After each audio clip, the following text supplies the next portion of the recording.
Hi, everyone. Welcome to this session of DEMOFEST. What do you expect? Getting the most out of your salesperson with Ramzi Marjaba. My name is Brian. I'm with Consensus, and I'll be facilitating this session for you today. DEMOFEST is hosted by Consensus. We are an intelligent demo automation software company that helps you scale pre-sales. Using Consensus, your sales engineering team builds a library of reusable interactive video demos that sales sends out on demand. Consensus automatically personalizes the experience and tracks engagement, bringing prospects to live demos better educated and ready to talk specifics. This reduces unqualified demos to near zero and can double your SE's team productivity. If you'd like to see an automated demo in action, click the link in the chat. We want to remind everyone, we want to remind everyone that the 2021 Sales Engineering Compensation and Workload Report will be released on May 26th. You can register for the report via the link on the left in Whova. I'll also add the link inside of the chat as well for your reference. We are recording this session. We'll be posting the links to the recordings in about 2 weeks in the Scaling Pre-Sales and Sales Engineering LinkedIn group. So we encourage you to join the group. I'll paste a link to the group in the chat window in a minute as well. We will have a Q&A at the end of the session, so be sure to drop your questions in the Q&A section inside of Whova as opposed to in the chat. Our speaker for this session is Ramzi Marjaba. He's worked as a senior sales engineer, lead sales engineer, and hybrid sales engineer in the network test and measurement industry. He is also the founder of We the Sales Engineers, the first podcast dedicated to sales engineers with over 150 podcast episodes, YouTube videos, and blogs, all dedicated to improving the sales engineering world. Without further ado, Ramzi Marjaba. Thanks, Brian. Thanks for the intro. It's exactly how I wrote it. Thank you very much for that. So I've been told that you cannot see my face, so I guess you guys got lucky. I want to thank you guys for being here. I appreciate it. And maybe I'll give you a little bit of background about me so you know where I'm coming from and why I actually wrote this specific presentation. So I started my career as a sales engineer back in 2014. I moved from Alcatel-Lucent, a networking company, to my first foray into sales engineering the title was systems engineer. I didn't even know what that was.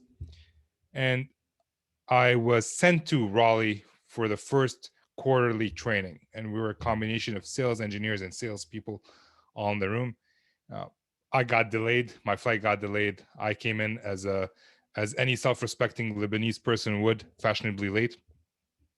And I saw them all there in one room, and it was great. We're all having fun. We're all one big happy family. After the first couple of hours, it was time for the SEs and the salespeople to split up. Each goes into a different room to do their respective training. My SE manager at the time stood up and said, "All right, SEs, please stay in this room. Those who've had a lobotomy, please go into the other room." And that was my first introduction into sales. And I figured, hey, it's fun to bash salespeople. Throughout my career, I've worked a little bit as a salesperson. Mainly, my salesperson got promoted to director, and I took over. it was an eye-opening experience. It wasn't too much fun. I would prefer to be a sales engineer. And then I got the option to become a hybrid salesperson or a hybrid sales engineer, depending on how you see it. And that opened my eyes more. So I have one foot in the sales world with the sales team and one foot in the sales engineering world with the sales engineering team. And one of the major complaints that I got from both of them, they both said, the other person doesn't know how to do my job. An SE thinks that a salesperson doesn't really do much. A salesperson thinks the SE could be doing more. And one conversation I've had with my actual account manager is, it's just a few clicks. So I was scheduled a demo in very short notice with a previous customer of mine. I knew the customer. I had a good relationship with them.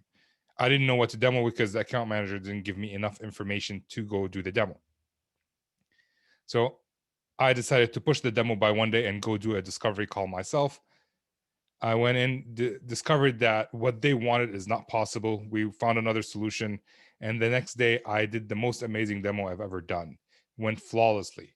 Nothing crashed. Everything was good. All the questions were answered. And we walked out of the office, and my salesperson looks at me. It's like, why did we have to wait till the next day? It's just a few clicks. And on the other end, I've seen SEs look across the table from their account manager back when there was a table and it's not all virtual, and think, I can do that job better than he can or she can. And that led to a lot of fights between account managers and SEs. He doesn't understand me, she doesn't understand me. And for our management, we look like two kids fighting. But it doesn't have to be this way. Like, being a one person sitting in both worlds, I see it being fairly easy to fix everything that we're going through, and we can improve that relationship. And just so you guys know, when I first created that slide and I saw that picture, thinking about an SE and a salesperson, I threw up a little bit in my mouth. So I wanted to share that with you guys. But the bottom line, the reason we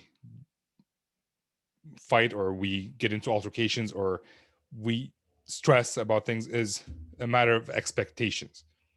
Happiness is reality minus expectations. If the expectations are high, but the reality is different, we're generally not happy. Or if the expectations are very low, maybe we should raise our expectations a little bit. And the best way to actually have the reality and expectations meet is by talking about it. And good SEs and good AEs talk about it. Bad ones complain.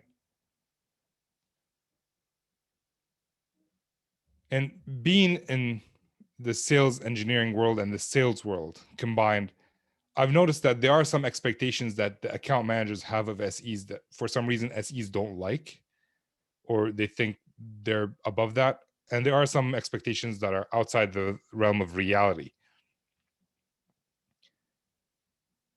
Also, SEs have expectations of their salespeople as well. So that's what I'm going to discuss in this session. And hopefully by the end of the session, we can come up with strategies or think about strategies to actually fix the expectations that are incorrect, or maybe meet the expectations that are realistic. So let's talk about the realistic expectations first.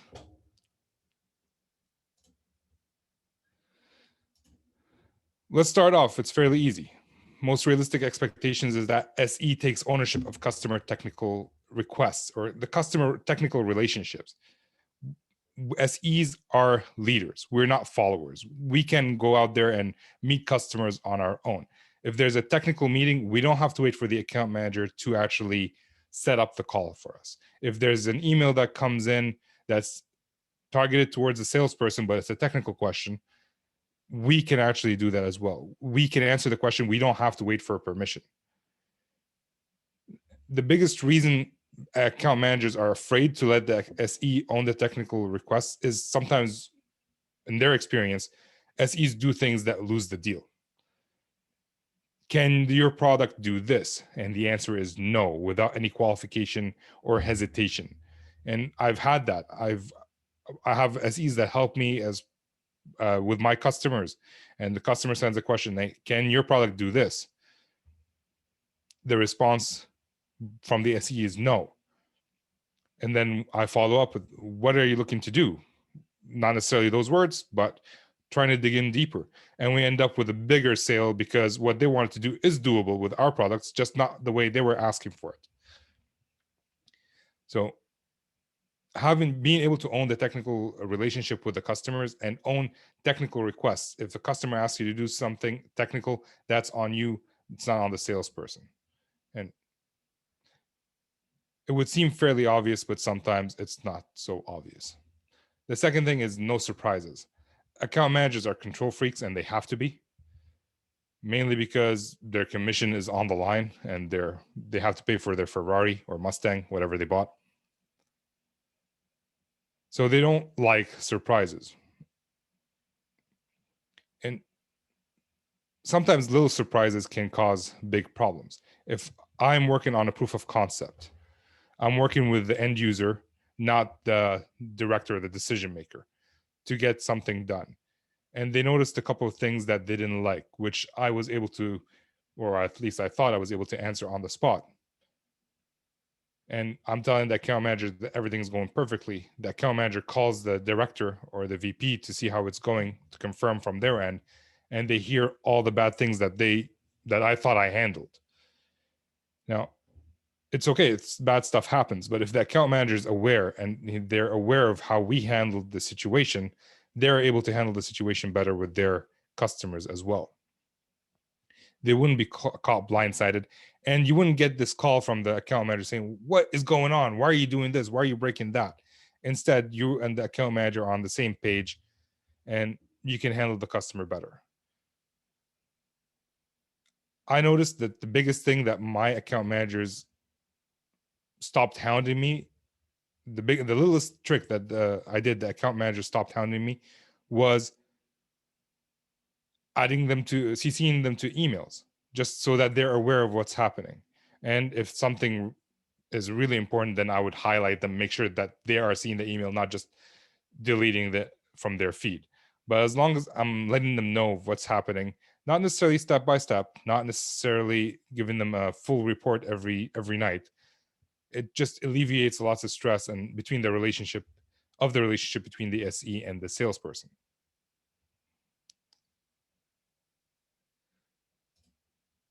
Then they expect us to know our products. And I'm a generalist SE. Even in the company as a hybrid SE, I'm also a generalist, which means I have 10 product lines, thousands of features, millions of little details I need to know. And although I'm saying I need to know my product, I don't know everything. I do know what problems my products solve, and I do know how to get answers for my customers and for my account managers. I do know which specialist I need to get on the call so that they can come in and answer questions for my customers. And as long as there's no ambiguity between you and the account manager about what you know and what you don't know, you're able to actually do things faster and work together to actually bring in the right people. If you need to bring in a PM, you know which PM to bring. Now, on the other hand, if you're a specialist or your company offers one or two products, then you kind of have to know the product inside and out. I was talking to Aileen McNabb. She's an SE coach, works with a lot of coaches, and she said a source of stress for a lot of sales engineers, or at least some sales engineers, is not being comfortable with their product. So if you're not comfortable with your product and your account manager is seeing you sweat while talking about it, how do you think that relationship is going to go? And it's a rhetorical question, I know. Actually, if you can put some information in the chat, I'll be very happy. Let me know what you guys think about these, and if I'm missing something or you'd like to add something of your own.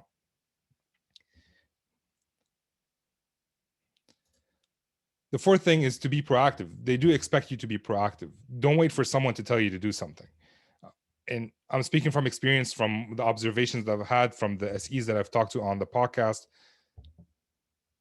Sometimes SEs wait for permission from the account manager to answer questions, or if they're sitting in a conference room with a customer pre-COVID, they would sit there and not wait for the salesperson to give them permission to ask questions. And as I mentioned earlier, We are leaders. We're not followers. We can lead conversations on our own. The best SE teams is the team, or the best sales teams are the teams where the SE can have one meeting and the account manager can have another meeting and come together afterwards. So there's a merge of skills between the SEs and the salespeople. And being proactive is, they're not expecting us to go out there and do cold calls, or although some may, but generally it's not part of our job description. But if you are actively out there talking to people, you will get leads. Whether you try, like, even if you try not to get leads, you will be given leads. I was checking on a customer that bought a very small deal from us. It was insignificant, you could say. I just wanted to say hi, which then led me to another customer within the same organization. He just pointed me and told me, go down the stairs and talk to that guy, which led to a deal that's 10 times bigger. And you can tell by that either how big the new deal was or how small the old deal was. So SEs can proactively find leads. We can talk around the water cooler. I don't have to wait for my salesperson to tell me, or at least before, when I had a salesperson, I don't have to tell me to go visit customers. And SEs can set up their own demos, their own POCs, if they're following the correct sales process that they've agreed to with their salesperson. The SEs are a lot more than just gophers or question answerers.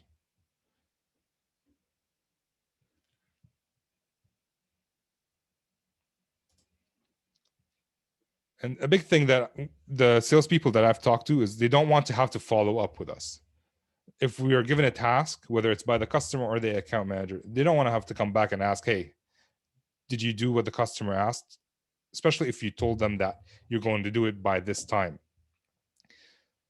They already have enough work, salespeople. I don't want my salesperson to waste 5 minutes trying to talk to me to figure out if I've done something I said I was going to do. I'd rather him or her being out there trying to close deals.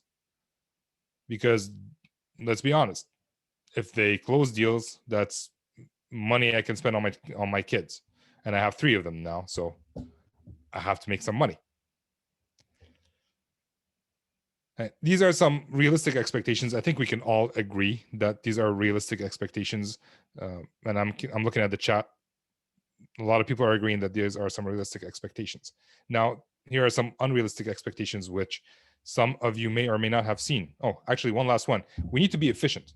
They're expecting us, if we need to do a demo, we don't have to wait a month to learn the product and actually figure out how to do the demo. They want us to be quick. They want us to do the demo as fast as possible. Now, let's talk about some unrealistic expectations, which ties to the last one. First one being just effing demo. Now, I don't know. Let me know in the chat how many people have read Rob Falcone's book by that title, Just Effing Demo. That came from the fact that account managers just kept telling them to effing demo. And I've had SEs that I've worked with in the past that they kept telling them just effing demo. And these, we all know these are unrealistic expectations. But if we don't actually set the expectation properly, we're going to continue to be asked to just effing demo. And yes, it's good, Shannon. So just effing demo is a word that we hear a lot. And one of my colleagues, he actually was being told to just demo almost every day. Now, we have complicated products in my portfolio, a lot of networking stuff. So it takes time to set up, and he's not involved. He was not specifically him. He wasn't involved in the proof of concept, in the discovery calls. So the solution we came up with was for him to talk to his account manager, which, by the way, is a solution for most problems. Talk to your account manager and have the conversation of, are we in the business of doing demos, or are we in the business of closing deals? Because if we're in the business of doing demos, we can do demos all day long and we'd be amazing at it. But if we're doing demos, if the goal of the demo is to close the deal, then the SE has to be part of the discovery call.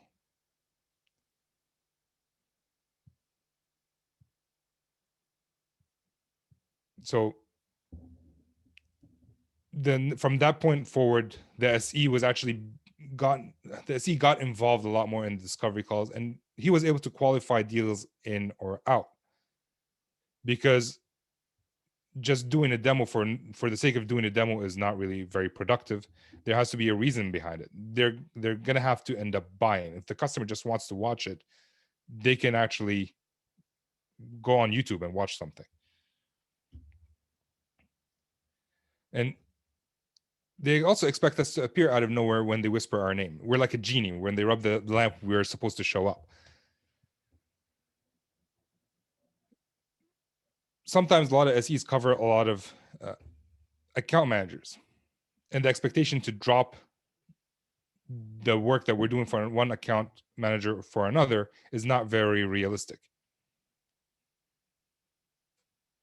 And I love the conversations that are going on chat. What if your AEs are not successful in discovery calls? Then they should bring the SE in to do the discovery calls themselves. So we can't drop everything and just whenever they want us and show up and do the work that they're asking us to do. We have to support many AEs, and I think of AEs when we're supporting multiple AEs as our customers. They are our customers. Just because our customer calls and tells us to drop everything doesn't mean we should.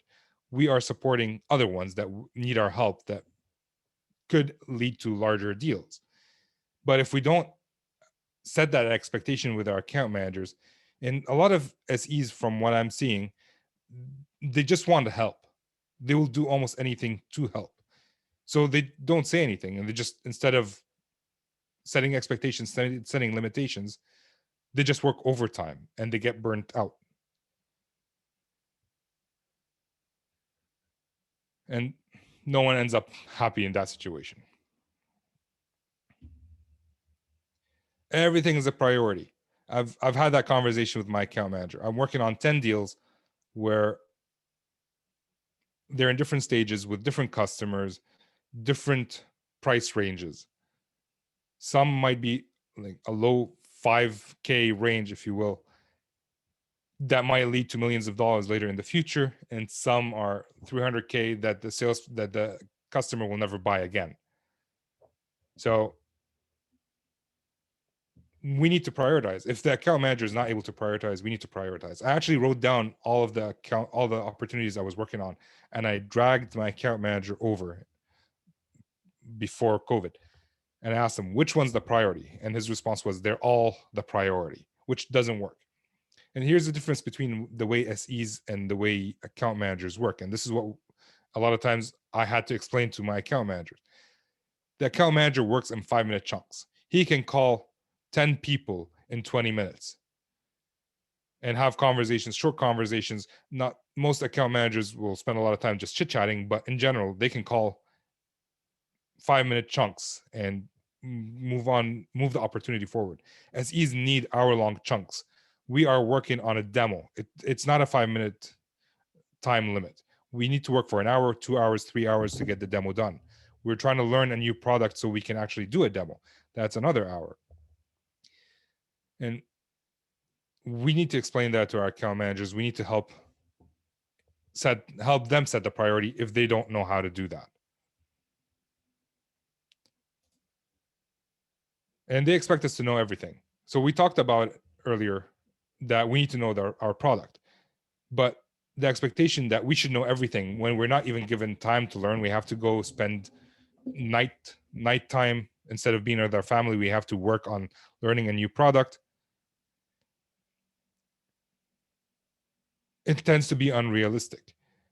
I don't, as an SE, I want to know my product. I don't want to go stand in front of the customer and say, I don't know, but sometimes I have to. It's part of the job. Mr. Customer, I don't have the answer to that specific question. I will get back to you with some more information when I get the chance, or by tomorrow. And then I'll get them the answer by tomorrow without the account manager following up with me.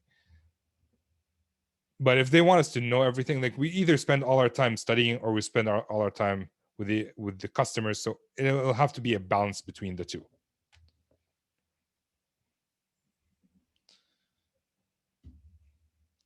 And then they're expecting us to read their mind. Now, I have one wife, I have a hard time reading her mind, but I cannot read the account manager's mind. I don't know what they want from me unless they explicitly tell me. And that's a conversation that I've had with my account managers. Like, I know what I need to do. I know how to be proactive. But if you want me to do something else, you're going to have to tell me.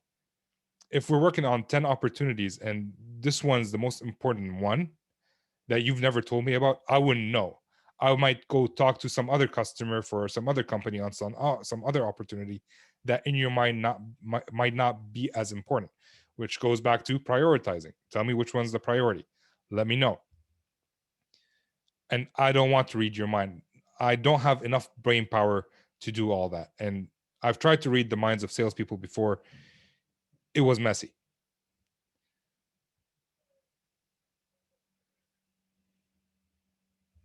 All right. We expect things too. Like, it's not just about them. The question is, if we expect things too, how are we going to set that expectation? So let's talk about this. I expect guidance about what's most important. We already talked about that. I want to know what you want me to work on, what you want me to focus on. I cannot work on all the opportunities all at the same time.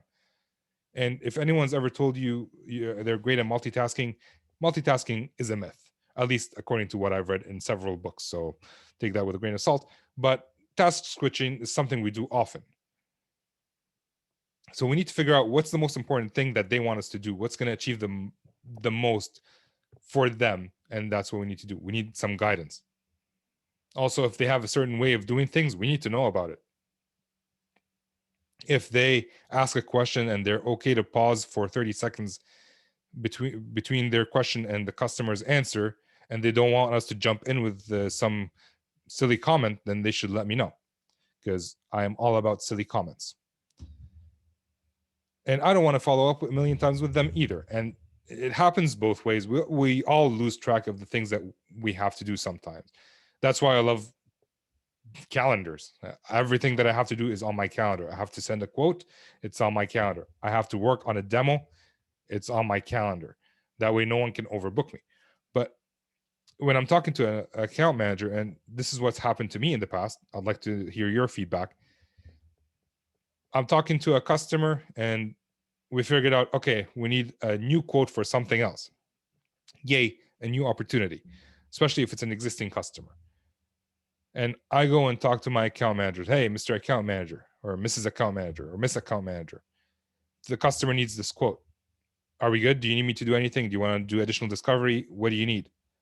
No, we're good. I'll send the quote. 3 days later, the quote isn't sent. I follow up. Another 2 days, the quote isn't there. The customer's following up with me. And now I'm looking bad. I don't want to look bad. And then I'm following up.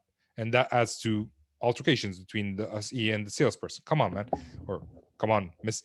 Help me out. Let me look good in front of my customers. Send me the quote so I can send it to the customer, or send the customer the quote directly yourself. A heads up on upcoming demos. Going back to just effing demo. I would like a few days of notice before the demo. And I also like to be part of the discovery. That being said, I've walked into a customer meeting towards the end of the meeting between the account manager and the customer. And my account manager looks at me, he's like, hey, you have a demo on Friday. It's Wednesday evening. All right, let's talk about some of the information. They gave me all the wrong information. I showed up, didn't do great on the demo. We lost the deal. So I barely had a heads up for the demo, and I was given the wrong information. I personally want to be part of discovery. I know it's not possible for everybody, but it's worked for me in the past, and it will continue to work for me in the future.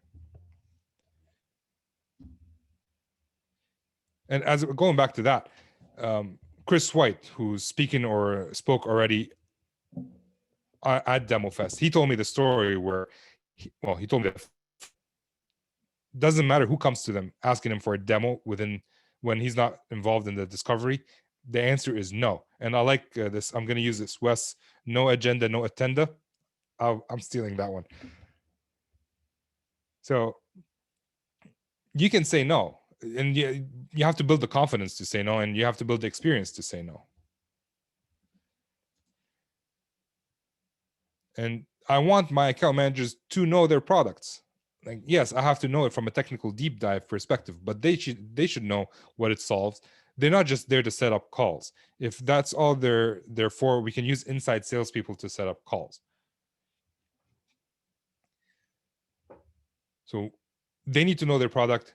That way they can actually be a useful member of the team. Also, if they're talking to a customer on their own and they can find non-low hanging fruits, if the customer is telling you, I need exactly this, then you don't really need a salesperson. You just need someone to come and implement it. But a salesperson also needs to be sort of an advisor, not necessarily the way the SEs are, but they need to be able to ask the right questions to be able to dig in deeper and understand what the customer wants. And I want my salespeople to retain info. I've mentioned I try to read their minds. I don't know how salespeople work in general, but from what I've noticed is that there's not much retention of information in there. I've had to explain the same thing to my account manager 10 times before a customer meeting so we can actually have a successful meeting with the customer. And he wrote everything on loose leaf paper, which meant he lost all the information that I provided him. I'm not sure that all account managers like that. Again, there are some great account managers that can do both SE and salespeople's jobs, and there are some bad account managers that we just need to actually overcome at that point. So the whole point of this conversation is think about if you can understand what account managers need from you and it's realistic and you can meet their expectations, that makes your relationship so much easier. And on the other hand, if their expectations are unrealistic, that means you have to talk to them and let them know it's unrealistic. You need to have this conversation with them and shouldn't be afraid to actually tell them that what you're asking for is not in the realm of reality. If you're going to take anything away from this call, is that.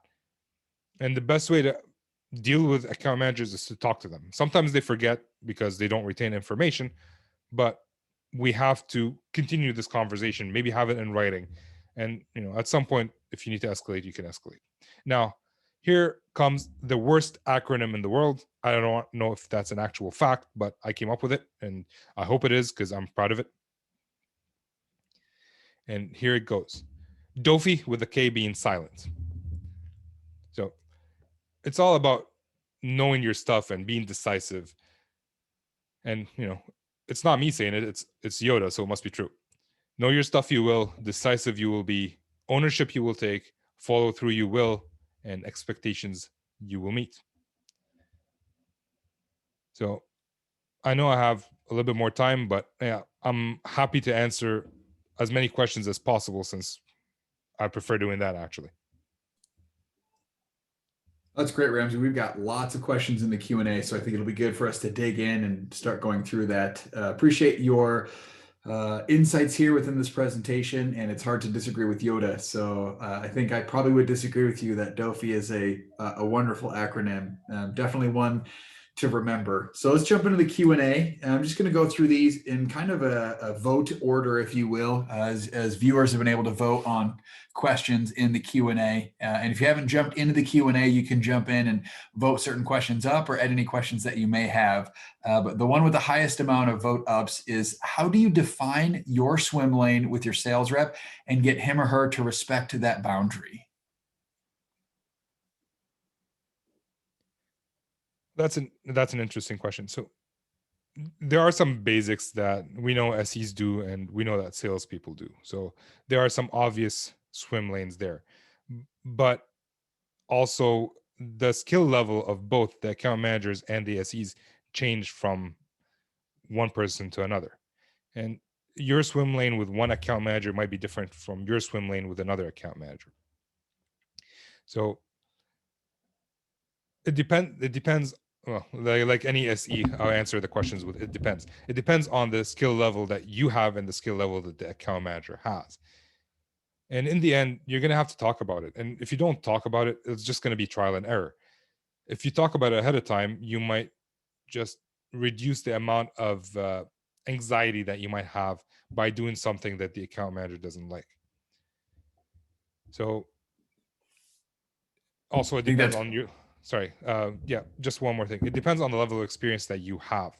The more experience you have, the more trust you have from the account manager, especially if you are viewed by your peers as someone who's been doing this for a while and can do it. And if you don't have the experience, you have to earn that experience. And the swim lane will change with the trust that you have. But in the end, it's all about communication between you and your account managers to understand what you can do, what you can't do. That's great. I think communication is always key. So the next question then is, should your salesperson ever actually run a demo? I don't want my salespeople to run demos in my current company, mainly because it's too complicated. They don't know how to do it. And also, if they are spending time preparing for a demo, that's time away from actually selling. On the other hand, other organizations have like non-complicated products. I honestly, I would prefer we use consensus, and I haven't been paid to say that, to do the basic demos instead of having the account manager doing it, so that then when the SE comes in, they can come in with actual insight and a customized demo for the customer. So that's my 2 cents. We always appreciate the plug, Ramzi, and we do the same thing, obviously, at Consensus, where we use an automated demo to drive discovery and qualification to make sure that those individuals are ready to meet with the pre-sales rep. Yeah. So the next question. I'm only saying that because you liked my acronym. Perfect. The next question we have is for SEs that often have 5 or 6 reps that they are trying to cover. How can you balance the workload with wanting to be able to be present on those discovery calls with all of the work that goes into covering that amount of reps?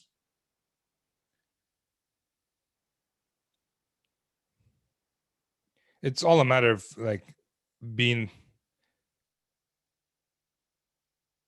your calendar has to be up to date. Sometimes it's not going to happen if you're handling too many accounts, too many account managers. It might not happen, but you might have to figure out how many meetings are you being invited to that might not actually be useful for you to be there. Like, are you being part of the qualification, the like band? Are you involved in that?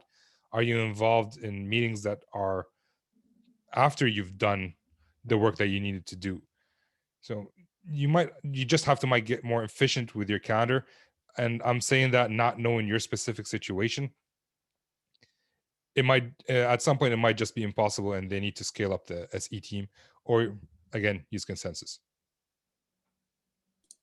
That's great. So the next question is, how many SEs do most companies have in relation to the number of sales reps that they represent? And is there potentially an ideal number that you see? As a sales engineer, my preference is always 1-to-1. I actually wrote a blog post about that. That's my preference as an SE.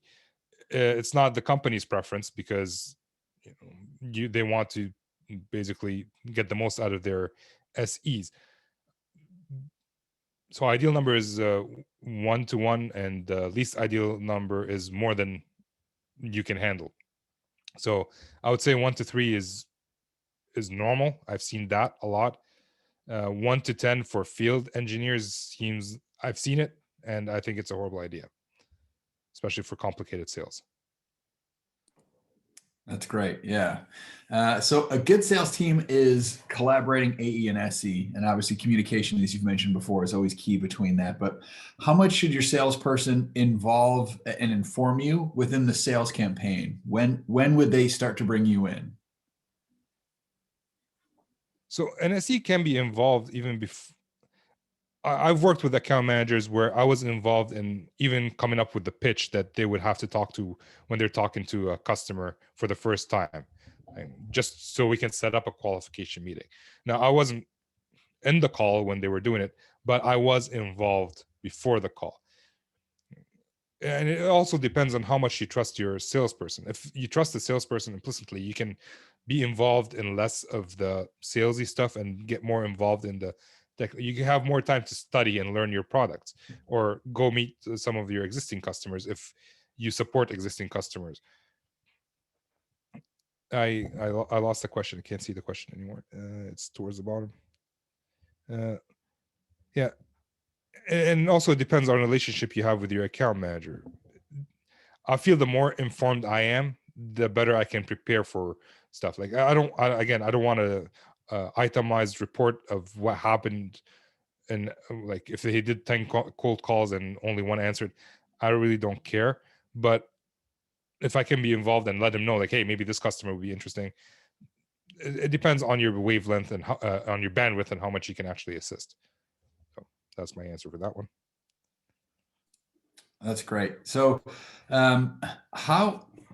what tricks or what tactics do you use to get your sales reps to understand maybe what those lanes are as you're working with them individually, and why there needs to be that type of flow? Okay. Well, what I've done in the past was show the account manager the results with flow and without flow. If you want to go like, hey, this is what's happening. If you keep interrupting me every 2 seconds, this is what's going to happen. Look at the result. And this happened with the customer. So it's not like I asked you to, like, we showed you live. This is the result. And right now I'm going to ask you to give me the chance to do it my way, because we already lost that deal. Let me work on this deal my way. Let me show you the result. And in the end, I always try to turn it into a benefit for the sales rep. And he is my customer. At least that's how I think about it. So it will be better for you. You'd be able to close more deals if I can do that. It's not a confrontational thing. It's not like you're not letting me do what I need to do. No, if you let me do this for you, you'd be able to close more deals and you would have better commission. So just try to turn it and make it into a benefit for them. I think that's great. Sales reps always speak the language of commission. So I think that's always a good thing to focus on with them.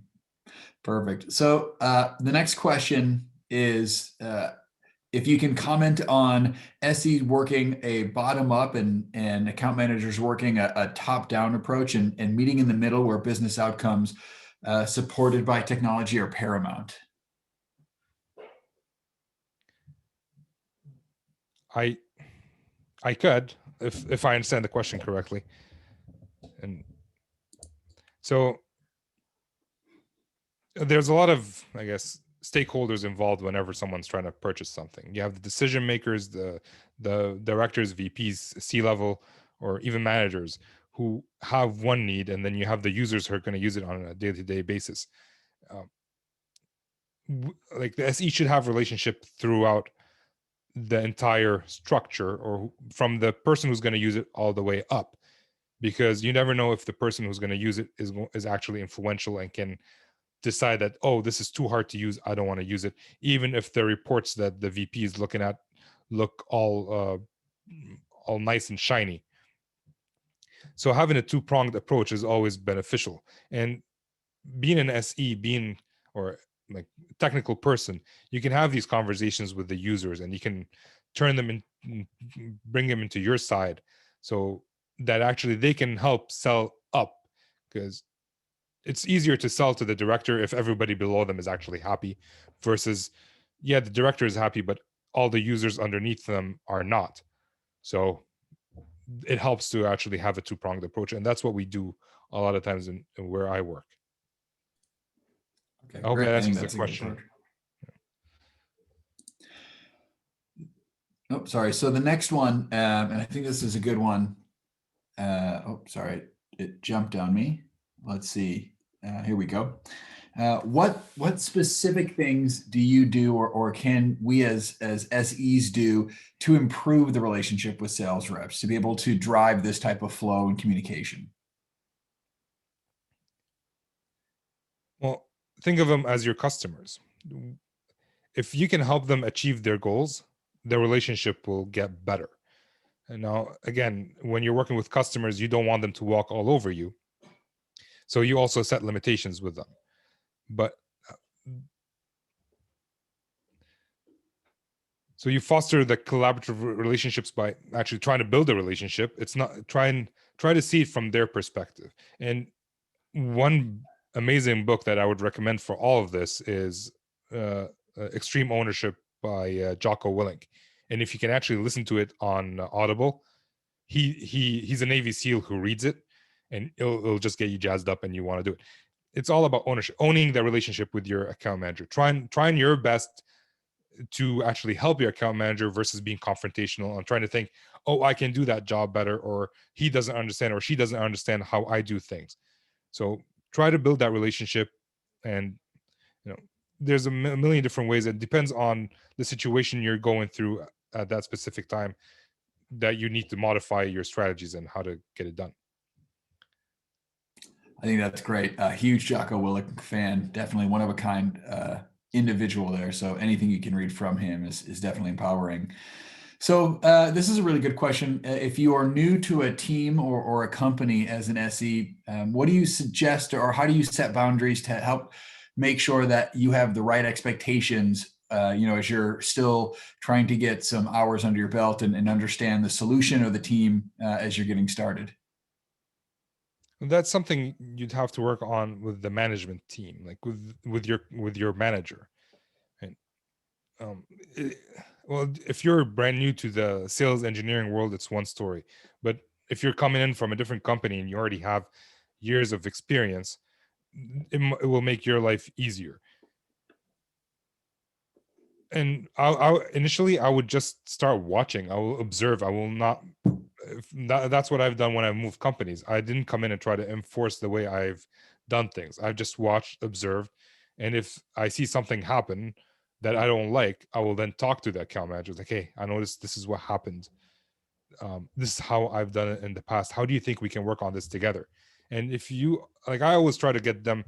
I have a solution in mind, but I can try to force that solution. And that's another thing from Jocko Willink. I can either try to force my solution on them, which they will reject, or try to get them to help us together come up with a solution, which they will happily embrace because they came up with it. It's not like it was forced on them. And it takes time. You might have to suffer a few nights of sleeplessness because they asked you to do a demo the last minute, but the next day you can talk about it and try to get them to understand that this is what I need to do a better job for you. Again, it's always about you. I'm doing a demo for you. I'm not doing a demo for me. I know I'm commission based potentially, but you are much more commission based than I am. Great. So we've got a few more minutes left before we got to get ready for the next round. So we'll try to get through one or two more questions. The first one is, are there any advantages for using SE round robin opportunity approach as opposed to specific assignments of the AE to SE pairings? There are advantages. I actually had a argument with someone on this. So I wrote a blog all about pairing SEs. Like, SEs should be paired, and he came up and said, I disagree with you. So if there's a lot of his ideas there, being in a round robin fashion actually gets you involved in a lot more opportunities. You're not, as an SE, you're not pigeonholed into one industry because you already know it. You have the chance to view a lot more. So I think that's one of the big advantages as an SE specifically. And as an AE, as a company, if your SE goes on vacation, you're not like scrambling to find someone who doesn't want to be part of helping that other account manager because their quota is tied to somebody else. And I think there's a big list, and maybe I should write a blog about that. But these are the things that come to mind off the top of my head, and I need to steal some of the other person's responses as well. Okay, great. So really quick, last question. I think a really good one that probably a lot of SEs have dealt with. The questions that they say, I've been caught in a discovery call, which turns out to be a sales qualification call in disguise. How do you help set those expectations or help your SE or BDM teams understand the difference between discovery and qualification? Yeah. I've had that too, and I've worked with BDMs where they just set up a call and then I show up only to find out that there's nothing qualified. And what I've done to combat that was I asked them, like, how much budget do they have?